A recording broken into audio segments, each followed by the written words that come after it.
Friends, welcome to my KS Fun YouTube channel. ಯಾರಾದರೂ ನನ್ನ ಚಾನಲ್ನ ಸಬ್ಸ್ಕ್ರೈಬ್ ಮಾಡ್ತಿಲ್ಲ ನೋಡ್ತಾ ಇದ್ದರೆ ಪ್ಲೀಸ್ ಒಂದು ಸಬ್ಸ್ಕ್ರೈಬ್ ಮಾಡ್ಕೊಳ್ಳಿ. ಹಾಗೆ ನಾನು ಇವತ್ತು ಚಕ್ಲಿನ ನಾವು ಮನೇಲಿ ಹೇಗೆ ಮಾಡ್ಕೊಳ್ಳೋದು ಅಂತ ಹೇಳ್ಕೊಡ್ತೀನಿ. ಸಾಮಾನ್ಯವಾಗಿ ಎಲ್ರಿಗೂ ಇಷ್ಟ ಇರುತ್ತೆ ಚಕ್ಲಿ ಅಂದರೆ. ಟೀ ಕಾಫಿ ಜೊತೆ ತಿನ್ನೋದಕ್ಕೆ ಚಕ್ಲಿನ ನಾವು ಬಳಸ್ತೀವಿ. ಅದನ್ನು ಹೇಗೆ ಮಾಡೋದು ಅಂದರೆ, ಒಂದು ಕಪ್ ಆಗುವಷ್ಟು ಹುರ್ಗಡ್ಲೆನ ತಗೊಂಡು ಅದನ್ನು ಚೆನ್ನಾಗಿ ಪುಡಿ ಮಾಡ್ಕೊಳ್ಳಿ. ಅದೇ ಕಪ್ನಲ್ಲಿ ಅಳತೆಯಲ್ಲಿ ಒಂದು ಕಪ್ ಆಗುವಷ್ಟು ಅಕ್ಕಿ ಹಿಟ್ಟನ್ನ ಹಾಕ್ಕೊಳ್ಳಿ. ಅದಕ್ಕೆ ಒಂದು ಅರ್ಧ ಟೀ ಸ್ಪೂನ್ ಆಗುವಷ್ಟು ಅಚ್ಕರದ ಹುಡಿನ ಹಾಕ್ಕೊಳ್ಳಿ. ಹಾಗೆ ಒಂದು ಅರ್ಧ ಟೀ ಸ್ಪೂನ್ ಆಗುವಷ್ಟು ಎಳ್ಳು ಅಥವಾ ಓಂಕಾಳು ಹಾಕ್ಕೊಳ್ಳಿ.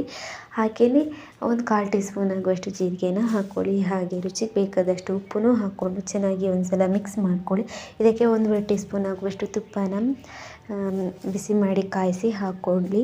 ಅದನ್ನು ಚೆನ್ನಾಗಿ ಒಂದು ಸಲ ಮಿಕ್ಸ್ ಮಾಡ್ಕೊಳ್ಳಿ. ಸ್ವಲ್ಪ ಇಂಗು ಹಾಕ್ಕೊಳ್ಳಿ. ಇಂಗು ಹಾಕ್ಕೊಂಡು ಅದಾದಮೇಲೆ ನೀರು ಸ್ವಲ್ಪವೇ ಹಾಕ್ಕೊಂಡು ಚೆನ್ನಾಗಿ ಕಲಿಸ್ಕೊಳ್ಳಿ.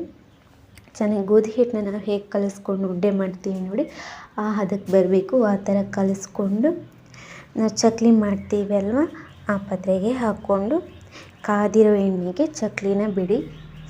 ಅದಾದಮೇಲೆ ಅದರದ್ದು ಗುಳ್ಳೆ ಎಲ್ಲ ಕಮ್ಮಿ ಆದಮೇಲೆ ಕಾಯ್ದಿರುತ್ತೆ. ಸೊ ಅದಾದಮೇಲೆ ಚಕ್ಲಿನೂ ರೆಡಿಯಾಗಿರುತ್ತೆ ಅಂತ ಅರ್ಥ.